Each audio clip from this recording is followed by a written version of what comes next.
Hello दोस्तों, मेरा नाम Vishal Sonone Patil, central excise inspector CGL 17 और डिफरेंट विशाल यूट्यूब चैनल पे आप सभी लोगों का स्वागत है। जैसे कि आज से हम बायोलॉजी स्टार्ट करने वाले हैं, ठीक है। मैं गारंटी देता हूँ, यदि आपने मेरे पे भरोसा रखा है तो मैं गारंटी देता हूँ, आप बोलोगे कि सर बहुत मज़ा आया। पूरा जब बायोलॉजी हो जाएगा ना, पूरा जीएस का सेक्शन हो जाएगा ना, तो आप बोलोगे सर जीएस कितना आसान है। और सच में बच्चों बहुत आसान है जीएस, ठीक है। बस लोगों को पता नहीं है, लोगों के पास कंटेंट नहीं है, लोगों को पास पता नहीं कि उसको कैसे पढ़ाया जाए, ठीक है। अपने पास कंटेंट भी है, अपने पास उसको समझाने का दम खम सब है, ठीक है। तो आप सच में बता रहा हूँ, सच में बता रहा हूँ भैया, तुम बहुत लकी हो। तुम बहुत लकी हो कि तुम यहाँ पे आए हो और तुम अब यहाँ पे बायोलॉजी या पूरा जीएस पढ़ने वाले हो। जब तुम ये पूरा कोर्स कंप्लीट करोगे ना, तब तुम्हें पता चलेगा, ठीक है। क्योंकि तुम देखोगे आजू बाजू में तुम्हारे साथ वाले बच्चे, उनको जीएस पता ही नहीं रहेगा कि उनको कैसे करना है, और तुम वहाँ पे पूरे जीएस के मास्टर रहोगे और तुम आसानी से एग्जाम हॉल में क्वेश्चन के सारे आंसर करोगे। ये सब कुछ होने वाला है। ये क्यों होने वाला है, इतना कॉन्फिडेंटली मैं क्यों बातें करता हूँ, मैं इसका रीज़न बताता हूँ, ठीक है। मेरे को एसएससी सीजीएल के बारे में कुछ नहीं पता था, ठीक है। उसके बाद मेरे को जब पता चला, उसके 3 महीने के बाद CHSL का एग्ज़ाम था। उस एग्ज़ाम को मैंने निकाला है CHSL का 3 महीने में, ठीक है। 3 महीने के बाद उसके बाद 6 महीने में, यानी टोटल 9 महीने के बाद सीजीएल का एग्जाम था। वो भी एग्जाम मैंने फर्स्ट अटेम्प्ट में सिर्फ 9 मंथ में निकाला, ठीक है। और वैसे ही बात मतलब मैंने टोटल CHSL 2 बार और सीजीएल भी 2 बार निकाला है, यानी मैंने 4 बार ट्री दिया है, ठीक है। यानी मैंने 4 बार जीएस दिया हुआ है, पूरा CHSL और सीजीएल का, ठीक है। और चार ही पूरे 4 टाइम्स मैंने 35+ स्कोर किया है जीएस में, जो कि एक बहुत बड़ी बात होती है। तो इसीलिए मैं तो आपको गारंटी देता हूँ दोस्तों कि आप 101% जीएस में अच्छा स्कोर करोगे, ठीक है। तो इसलिए मैं बोलता हूँ कि जीएस इतना भी डिफिकल्ट नहीं, बस कंफ्यूज हो रहे लोग क्योंकि उनके पास कंटेंट नहीं है। अपने पास हर एक चीज़ है और एकदम इतना प्यार से पढ़ाएंगे, पूरा का पूरा दिमाग में जाएगा। बस मैं जितना बोलता हूँ उतना करना है और एकदम मतलब बस हो जाएगा, ठीक है। जैसे कि मैंने आपको बायोलॉजी का PDF पहले दे के रखा था, शायद मुझे लगता है कि मैंने बोला था आपको कि उसको पढ़ के आना है, ठीक है। इससे क्या होता है, जब आप पढ़ोगे और जब मैं समझाऊंगा तो आपको और अच्छे से पूरा दिमाग में चला जाएगा, ठीक है। ये पढ़ाई करने का टेक्निक होता है, मैं यहाँ पे टेक्निक भी बताऊँगा आपको कैसे पढ़ाई करने का है, ठीक है। ये देखो, आपने कुछ भी नहीं पढ़ा, आप टोटली ब्लैंक है, तब भी मैं पूरा 100% आपको समझा के जाऊँगा, उसमें कोई प्रॉब्लम नहीं है। बट आपके भलाई के लिए मैं ये चीज़ बोल रहा हूँ कि एक बार बस थोड़ा सा रीड करके क्लास में आया करो, आपको खुद पता चलेगा कि कितना पॉजिटिव इफेक्ट होता है आपके ब्रेन के ऊपर इस चीज़ का, ठीक है। मैं जैसे जैसे बोलूँगा वैसे वैसे बस आपको रिवाइज करना है, आपका पूरा का पूरा जीएस एकदम खतरनाक, एकदम बढ़िया तरीके से हो जाएगा, ठीक है। और मुझे पता है कि आप बहुत लकी हो सच में, क्योंकि मैंने पूरा रॉ से मैंने किया था जीएस और तब मैंने स्कोर किया था। यदि मेरे को कभी सच में कोई गाइडेंस करने वाला होता तो मेरा तो क्या हो जाता, ठीक है। यानी मैं जितना लाइफ में मेहनत किया है जीएस के लिए, वो आपको एकदम ऐसे स्पून फीडिंग के जैसे होने वाला है। नोट्स आपको पूरी की तरह से मिलने वाले हैं, आपको कुछ भी नहीं करना, बस अच्छे से मेहनत करना है। मैं जितना बोलूँगा उतना तुम्हें करना है, स्मार्ट वर्क तुम्हें करना है, पूरा हार्ड वर्क मैं करके बैठा हूँ आप लोगों के लिए, ठीक है। और आज भी कर रहा हूँ दिन रात, तो आपको कोई टेंशन नहीं लेना, ठीक है। अब हम अपने लेक्चर के ऊपर चलते हैं, बहुत ही प्यार से हम पढ़ेंगे, ठीक है। और एकदम कंटेंट फटाफट हम खत्म कर लेंगे, ठीक है। बायोलॉजी का आज का हमारा इंट्रोडक्शन वाला पार्ट है, ठीक है। बायोलॉजी एकदम बेसिक से पढ़ेंगे, ठीक है। देखो, बायोलॉजी जो है ना, वो एक लैटिन भाषा से लिया गया है, ठीक है। आपको पता होगा लैटिन भाषा है, तो बायोलॉजी ये वर्ड कहाँ कौन सी भाषा से, लैटिन भाषा से आया हुआ है। अभी बायोलॉजी को यदि हम उसको तोड़ दिया जाए तो उसका क्या बनता है, बायोस प्लस लोगोस, ठीक है।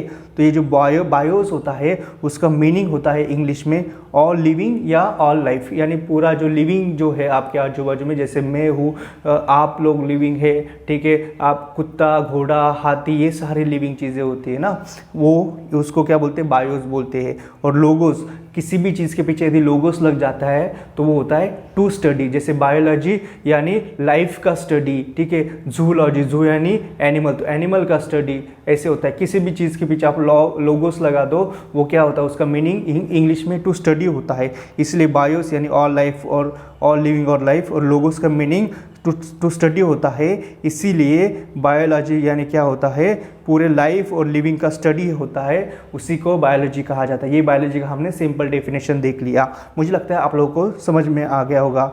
वैसा ऑर्गेनिज्म जो सेल से मिलकर बना हुआ है उसे लिविंग कहते हैं।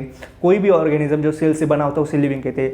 जैसे मैं सेल से बना हूँ, आप भी सेल से बने हुए, ठीक है। पूरे जो आपके आजू बाजू में जितने भी लिविंग आपको दिख रहे होंगे, जैसे घोड़ा, हाथी, जो भी लिविंग वगैरह, कुत्ता वगैरह, सब सारे के सारे जो भी जितने भी लिविंग है वो सारे के सारे सेल से बने होते हैं, ठीक है। जैसे ये मार्कर है, ये लिविंग नहीं है क्योंकि इसमें सेल नहीं है, इसमें एटम है। एटम और सेल अलग अलग बात होती है। एटम की हम स्टडी कहाँ पे करते हैं? केमिस्ट्री, फिजिक्स में करते हैं। लेकिन सेल की स्टडी हम कहाँ पे करते हैं? बायोलॉजी में करते हैं। सेल को डिटेल में हम आगे भी पढ़ने वाले, तो बस यहाँ पे ये समझ लो कि कोई भी ऑर्गेनिज्म जिसके अंदर सेल होता है वो क्या होता है? लिविंग होता है। जैसे सेल थ्योरी थी, ठीक है। सेल थ्योरी के अनुसार लिविंग उसे कहते हैं जो कोशिकाओं से मिलकर बना होता है। कोशिका यानी वो सेल से मिलकर बना होता है। कोशिका यानी सेल होता है, ठीक है। वो सेल से मिलकर बना होता है, उसी को क्या कहते हैं? सेल थ्योरी के अनुसार लिविंग कहते हैं, ठीक है। कोशिका यानी सेल होता है, ठीक है। एग्जाम्पल जैसे बैक्टीरिया जो है उसको हिंदी में जीवाणु कहा जाता है। फंगाई यानी कवक है, अलगी यानी शैवाल है, प्लांट और एनिमल, ये सारी की सारी चीज़ें कैसे है? ये सारी की सारी चीज़ें लिविंग है क्योंकि उनमें सेल होता है, ठीक है। तो एक क्वेश्चन पूछा जा सकता है, भैया क्या वायरस लिविंग है? तो इसका आंसर है नो, वायरस लिविंग नहीं है, ठीक है। शायद ये आपको पता होगा, नहीं पता होगा, मुझे नहीं पता, बट एक क्वेश्चन हमेशा पूछा जाता है कि भैया वायरस लिविंग है क्या? मतलब आपको आना भी चाहिए दिमाग में क्वेश्चन कि वायरस लिविंग है क्या? तो उसका आंसर है नहीं। क्यों? Because according to cell theory के अनुसार we know all living organism, हमें पता है कि सारे लिविंग ऑर्गेनिज्म, सारे जीवित जो ऑर्गेनिज्म होते हैं made up of cell. Cell theory का वही क्या बेसिक था कि भैया सारे लिविंग ऑर्गेनिज्म सेल से बने होते हैं, but virus has no cell, but virus में कोई भी सेल नहीं है, hence virus is not living, इसीलिए वायरस भैया लिविंग नहीं है, ठीक है। वायरस क्या है? लिविंग नहीं है, ठीक है। आपको यदि एग्जाम में पूछा है कि भैया वायरस लिविंग है, तो आपका आंसर रहेगा नहीं, वायरस लिविंग नहीं है क्योंकि उसमें सेल ही नहीं है। बट वायरस को कनेक्टिंग लिंक या हिंदी में योजक कड़ी कहा जाता है। वो क्यों कहा जाता है कनेक्टिंग लिंक या योजक कड़ी? ये लिविंग और नॉन लिविंग का कनेक्टिंग लिंक है, ठीक है। ये लिविंग और नॉन लिविंग का कनेक्टिंग लिंक है। क्यों? क्योंकि देखो जैसे हवा में बाहर कोई कहीं पे भी वायरस रहेगा तो वो क्या है? वो नॉन लिविंग है, ठीक है। वो मरा हुआ है, ठीक है, वो लिविंग नहीं है।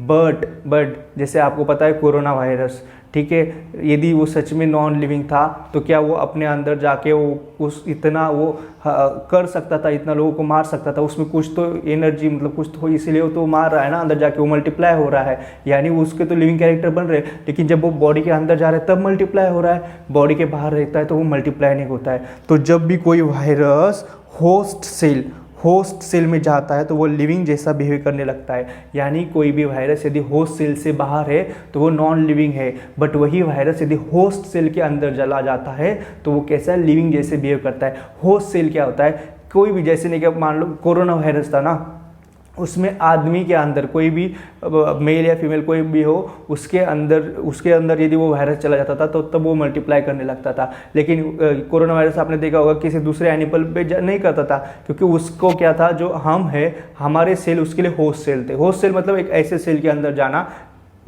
जिसमें वो वायरस बहुत ही कंफर्टेबली रह सकता है, उसको बहुत कंफर्टेबल महसूस होता है और वो अपने आप को मल्टीप्लाई कर सकता है, ठीक है। वो उस सेल में ऐसे सर्कमस्टांसेस होते हैं उसमें वो सेल क्या बन जाती है? लिविंग बन जाती है, ठीक है। तो वैसे ही सेल को होस्ट सेल कहा जाता है। तो जैसे ही वायरस को ऐसी सेल मिल जाती है, होस्ट सेल मिल जाती है, उसके अंदर वायरस जब चला जाता है तब वो मल्टीप्लाई होने लगता है, यानी वो लिविंग बन जाता है, ठीक है। तो होस्ट सेल क्या है? एक्चुअली नॉन लिविंग है, लेकिन होस्ट सेल नहीं, वायरस एक्चुअली नॉन लिविंग है, लेकिन वो जैसे ही होस्ट सेल के अंदर जाएगा तो वो लिविंग बन जाएगा, इसलिए वो लिविंग और नॉन लिविंग का क्या है? कनेक्टिंग लिंक है। ये एग्जाम में क्वेश्चन पूछा गया है, कनेक्टिंग लिंक यानी बीच का है, वो लिविंग और नॉन लिविंग को कनेक्ट कर रहा है, यानी वो इस मार्केट के जैसे पूरी तरह से नॉन लिविंग भी नहीं, ऐसे मान लो आप, है ना, और हमारे जैसे लिविंग भी नहीं है। जब तक वो होस्ट सेल में नहीं जाएगा तब तक वो लिविंग नहीं बनता। बाहर है तो नॉन लिविंग है, होस्ट सेल के अंदर गया तो वो लिविंग बनता है, ठीक है। तो वायरस ऐसे क्या है? कनेक्टिंग लिंक है लिविंग और नॉन लिविंग के बीच में।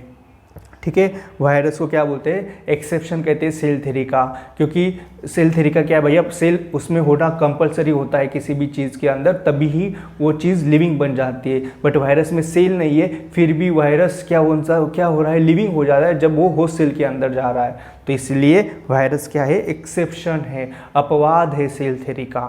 ठीक है, अभी सेल के बारे में थोड़ा सा हम जान जाएंगे, सेल का और डिटेल में आगे भी पढ़ने वाले। आज इंट्रोडक्शन अपना पार्ट है, ठीक है, बहुत प्यार से पढ़ाएंगे, मैं गारंटी देता हूँ। आपको ऐसा फील होगा कि यार सर 11th-12th में आपने बायोलॉजी पढ़ाया होता तो शायद हम MBBS भी कर लेते, ये मैं गारंटी देता हूँ। ठीक है, ऐसा आपको फील होगा, क्योंकि आप में कोई गलती नहीं है, आप बहुत ब्रिलियंट हो, बस आपके जो टीचर थे वो आपको अच्छे से नहीं पढ़ा पाए, इसकी वजह से यदि आपको बायोलॉजी नहीं आता है तो वो रीज़न है, आप में कोई गलती नहीं है। ठीक है, ये हमेशा टीचर की गलती होती है।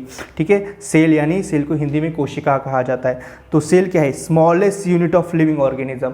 देखो हम अभी तक सेल की बातें कर रहे हैं, तो अभी सेल का डेफिनेशन भी सुन लो। सेल क्या है, smallest unit of living organism. कोई भी लिविंग ऑर्गेनिज्म, जैसे मैं लिविंग ऑर्गेनिज्म हूँ, ठीक है, ये कुत्ता वगैरह, हाथी वगैरह सब, आप, हम सब क्या है, लिविंग ऑर्गेनिज्म है। तो हमारा सबसे स्मॉलेस्ट यूनिट, सबसे छोटी इकाई जो हमारी है वो क्या है, सेल है। ठीक है, जैसे कि ये मार्कर है, इसकी सबसे स्मॉलेस्ट यूनिट क्या होती है, एटम होती है। ये चीज़ें आप लोग को पता होगी। नॉन लिविंग की सबसे स्मॉलेस्ट यूनिट एटम होती है, वैसे ही लिविंग की सबसे स्मॉल, सबसे छोटी इकाई यानी सबसे छोटा पार्ट जो लिविंग का होता है वो क्या होता है, तुम्हारा सेल होता है। ठीक है, हमारे बॉडी के अंदर जो पहला सेल बनता है उसको जाइगोट कहते हैं। जाइगोट ये अपना पहला फर्स्ट सेल होता है। जैसे कि आप लोग को पता है मेल का स्पर्म और फीमेल का ओवा या एग्स जब एक दूसरे के साथ आते हैं तब इनका फर्स्ट सेल बनती है, वो कौन सी, और उसी सेल को क्या बोला जाता है, जाइगोट बोला जाता है। देखो रिप्रोडक्शन चैप्टर हम आगे बहुत डिटेल में पढ़ने वाले हैं, जो कि एग्जाम पॉइंट ऑफ व्यू से इंपॉर्टेंट है। ठीक है, अभी अपना क्या चल रहा है, जस्ट इंट्रोडक्शन। जाइगोट आपको याद रखना है, लेकिन ये अपना क्या होता है, फर्स्ट सेल होता है। ठीक है, देखो जैसे अभी देखो एक सेल है, एक कोशिका है, जाइगोट जैसे एक सेल है। ठीक है, फिर वो क्या करते हैं, डिवाइड होने लगते हैं। ठीक है, मैं अभी आपको और अच्छे से बताऊंगा। जैसे ये सेल है, फिर ये डिवाइड हो गया, जैसे ऐसे बोलते हैं, फिर ये और डिवाइड होके ऐसे हो गया, फिर ये डिवाइड होके ऐसे, फिर ये डिवाइड होके ऐसे। ठीक है, तो ऐसे ये सेल क्या हो रहे हैं, मल्टीप्लाई हो रहे हैं। जब ये सेल मल्टीप्लाई हो जाते हैं तो इन सेल के ग्रुप को, इन सेल के जो ग्रुप होता है उस ग्रुप को टिश्यू कहा जाता है, यानी उस ग्रुप को क्या कहा जाता है, हिंदी में ऊतक कहा जाता है, और सेल को क्या कहा जाता है, कोशिका कहा जाता है। तो देखो ऐसे सेल जब एक बहुत सारे सेल ऐसे डिवाइड होके बहुत सारे सेल जब बन जाते हैं तो सेल का जो ग्रुप होता है, जो सेल का समूह होता है, उसको क्या कहा जाता है, टिश्यू कहा जाता है। ठीक है, ये आपको याद रखना है। सेल से क्या बन जाता है, टिश्यू बन जाता है। ठीक है, ये चीज़ें आपको हमेशा याद रखनी है। देन जब टिश्यू एक दूसरे के ऊपर एक लेयर बनाते हैं, जैसे टिश्यू के ऊपर और टिश्यू ऐसे लेयर बना के क्या बनता है, ऑर्गन बनता है। ठीक है, जैसे हाथ, पाँव, नोज वगैरह है ना, आईज, ये सारे क्या हमारे बॉडी के ऑर्गन है। ऐसे टिश्यू एक दूसरे के ऊपर बन के ऑर्गन बनता है। ठीक है, जब ऑर्गन सिस्टम क्या होता है, ऑर्गन सिस्टम होता है कि जैसे जब उन्हें क्या मतलब, और जैसे इनका डाइजेस्टिव सिस्टम या अपना एक ऑर्गन सिस्टम है। डाइजेस्टिव सिस्टम यानी प्रजनन, डाइजेस्टिव सिस्टम यानी क्या होता है, पचन यंत्र, है ना। वैसे ही जैसे अपना रेस्पिरेटरी सिस्टम होता है, श्वसन यंत्र जैसे मान लो। ठीक है, ये सारे कौन से होते हैं, अपने सिस्टम होते हैं, ऑर्गन सिस्टम होते हैं। ठीक है, तो ये क्या होते हैं, जैसे डाइजेस्टिव सिस्टम है उसमें ओसिफेगस वगैरह ये सारी चीज़ें हम पढ़ेंगे, स्टमक होता है, पैनक्रियाज होता है, ये सारी चीज़ें हम आगे पढ़ेंगे। ये सारे ऑर्गन क्या होते हैं, डाइजेशन का काम करते हैं। तो ऐसे सारे ऑर्गन जो बस एक काम, मतलब एक काम के लिए वो करते हैं, उस सारे ऑर्गन के ग्रुप को ऑर्गन सिस्टम कहा जाता है। तो ऑर्गन सिस्टम में जैसे ओसिफेगस, टीथ वगैरह भी आ जाता है, ये सारे स्टमक वगैरह, ये सारा क्या है तुम्हारे डाइजेस्टिव सिस्टम का पार्ट होता है। तो ऐसे ऑर्गन जब एक दूसरे के साथ मिल जाते हैं तो क्या बनता है, ऑर्गन सिस्टम बनता है। और ऐसे जैसे रेस्पिरेटरी सिस्टम, डाइजेस्टिव सिस्टम, ठीक है, तो ऐसे सारे ऑर्गन सिस्टम एक दूसरे से मिलके एट द एंड क्या बनता है, आपका लिविंग बॉडी बनता है, यानी सजीव शरीर बनता है।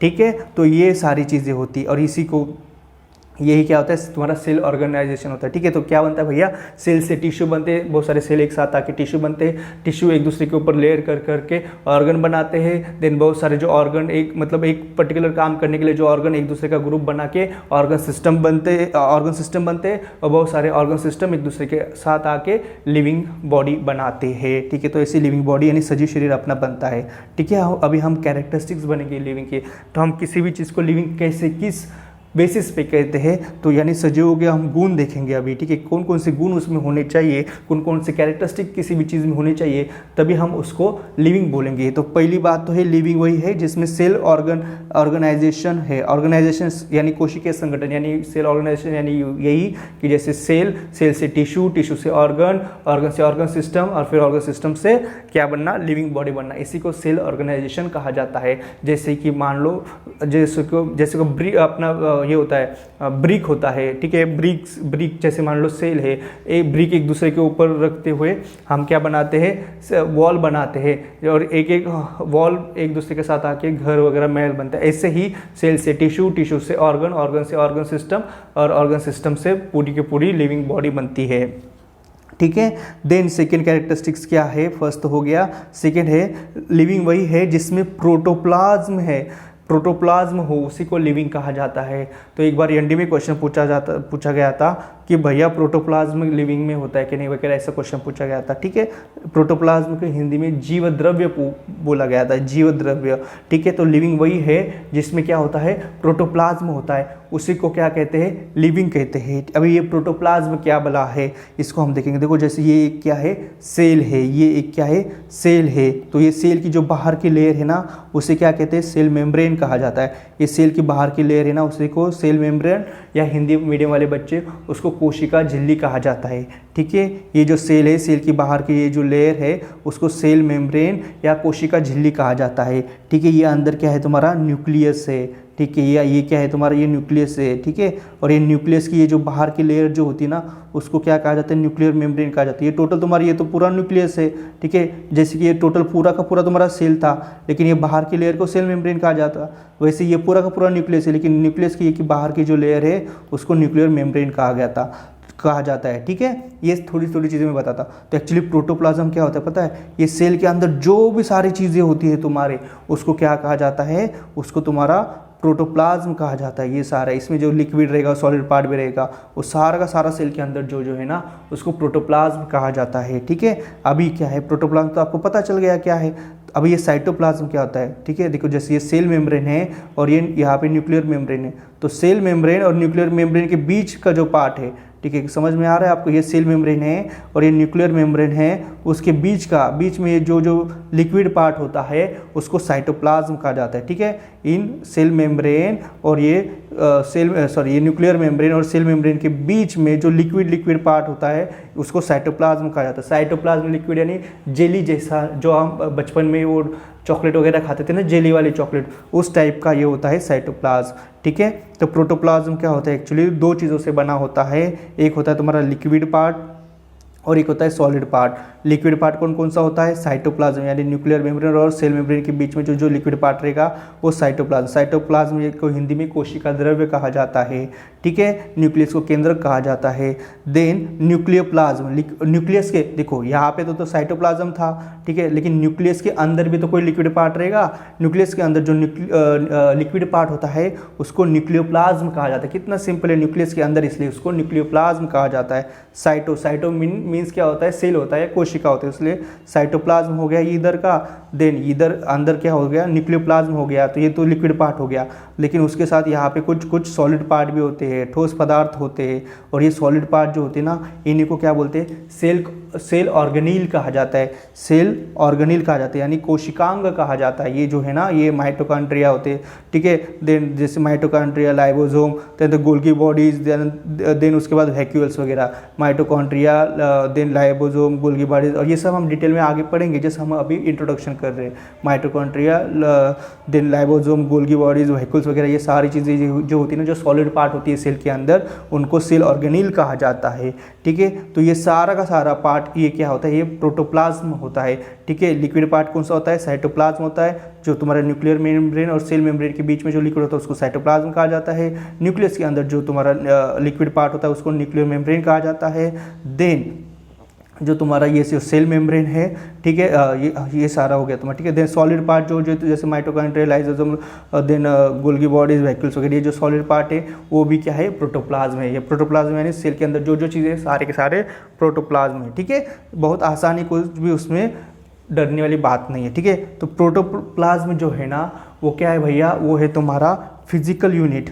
ठीक है, प्रोटोप्लाज्म ये फिजिकल यूनिट है। ये किसने कहा था, ये हक्सले ने कहा था। बीपीएससी यानी बिहार पब्लिक सर्विस कमीशन है, उसमें ये क्वेश्चन पूछा गया था कि भैया बताओ प्रोटोप्लाज्म एक फिजिकल यूनिट है, ये किसने कहा था, तो ये हक्सले जी ने कहा था। किसने, हक्सले जी ने कहा था। ठीक है, फिजिकल यूनिट। ठीक है, सेल क्या है, smallest unit of living body होता है। स्मॉलेस्ट यूनिट अलग बात है, फिजिकल यूनिट अलग बात है। यदि फिजिकल यूनिट बोला जाए तो वो प्रोटोप्लाज्म है, और वो किसने कहा था, हक्सले ने कहा था। ठीक है, अभी लिविंग के हमने दो कैरेक्टरिस्टिक्स तो देख ली। एक तो क्या है, लिविंग उसमें वही है जिसमें सेल ऑर्गेनाइजेशन हो या उसमें सेल हो। देन लिविंग वही है जिसमें प्रोटोप्लाज्म हो। ठीक है, अभी थर्ड पार्ट, लिविंग वही है जिसके बॉडी में मेटाबॉलिज्म रिएक्शन हो, जिसके बॉडी में क्या हो, मेटाबॉलिज्म रिएक्शन हो। अभी मेटाबॉलिज्म को हिंदी में बोलते हैं चयापचय क्रिया है। एक्चुअली मेटाबॉलिज्म क्या होता है, आपके दिन में पूरे आप किसी भी लिविंग ऑर्गेनिज्म के अंदर एक दिन में 24 आवर में जितने भी केमिकल रिएक्शन होती है उन सारे रिएक्शन को एक साथ क्या बोलते हैं, मेटाबॉलिज्म रिएक्शन कहते हैं। ठीक है, जैसे कि आप है, मैं हूँ, हमारे बॉडी के अंदर पूरे दिन भर बहुत सारे 24 आवर्स में बहुत सारे केमिकल रिएक्शन होते रहते हैं। देखो ये मार्कर है, इसके अंदर कोई केमिकल रिएक्शन हो रहा है, बिल्कुल नहीं हो रहा है, लेकिन हमारे बॉडी के अंदर बहुत सारे केमिकल रिएक्शन हो रही है। और क्या होता है, इन्हीं सारे केमिकल रिएक्शन को मेटाबॉलिज्म रिएक्शन बोला जाता है। तो लिविंग बॉडी में ही ये सारी केमिकल रिएक्शन हमेशा होती है, जिन रिएक्शन को मेटाबॉलिज्म रिएक्शन कहा जाता है। ठीक है, मेटाबॉलिज्म रिएक्शन सेल के अंदर होता है तो उसे क्या, वाइटल रिएक्शन कहा जाता है। ठीक है, मेटाबॉलिज्म रिएक्शन तो हमारे बॉडी के अंदर 24 आवर्स होती है, लेकिन जो मेटाबॉलिज्म रिएक्शन तुम्हारे सेल के अंदर होती है, सेल के अंदर होती है, उस मेटाबॉलिज्म रिएक्शन को वाइटल रिएक्शन कहा जाता है। ठीक है, कितने प्यार से हम पढ़ रहे हैं। ठीक है, ये सारी चीज़ें अभी तक हमने पढ़ ली। ठीक है, वायरस को हमने देख लिया कि वायरस हमारा कनेक्टिंग लिंक है लिविंग और नॉन लिविंग के अंदर। ये स्मॉलेस्ट यूनिट है सेल। ठीक है, फर्स्ट सेल को जाइगोट कहा जाता है। देन हमने ये protoplasm, cytoplasm, then nucleoplasm, then cell organelle वगैरह के बारे में अच्छे से पढ़ लिया। देखो कितने आसानी से हम बायोलॉजी कर रहे हैं, कुछ भी डिफिकल्ट नहीं है। ठीक है, बस आपको डराया जाता है। ठीक है, आपको बिल्कुल भी डरना नहीं है। ठीक है, अभी वाइटल रिएक्शन जो है उसके बारे में हम थोड़ा सा डिटेल में यहाँ पे अभी पढ़ लेते हैं। ठीक है, और फिर हम अपना लेक्चर आज का ख़त्म कर लेते हैं। नया नया हमने अभी स्टार्ट किया है तो हम थोड़ा सा 1-2-3 दिन स्लोली जाएंगे, उसके बाद हम स्पीड पकड़ लेंगे। चलो ठीक है, फिर आज हम इतना ही कर लेते हैं। ठीक है, अभी नेक्स्ट लेक्चर हम आएंगे, कल शाम को 7 बजे हम आएंगे, तब हम नेक्स्ट लेक्चर लेंगे। ठीक है, आपको कैसे लग रहा है, क्या लग रहा है, ये मुझे ज़रूर बता देना। मैं गारंटी देता हूँ आपको कि आपको बहुत बहुत बहुत पसंद आने वाला है का पूरा जीएस लेक्चर। आप 101% यहाँ से अभी जीएस करोगे तो भैया जीएस एकदम खतरनाक हो जाएगा। ये मेरा पर्सनल गारंटी है, 101% गारंटी, ये होगा 100% होगा। जीएस बहुत आसान है, बस आपको एक सही दिशा में प्रयास करना होता है। ठीक है, हम फिजिक्स, केमिस्ट्री, बायोलॉजी, देन पूरा हिस्ट्री, ज्योग्राफी, पॉलिटी, हर एक चीज़ बहुत प्यार से करने वाले हैं। ठीक है, बहुत मज़े से करने वाले, कोई भी टेंशन लेने की ज़रूरत नहीं। ठीक है, फिर थैंक यू सो मच।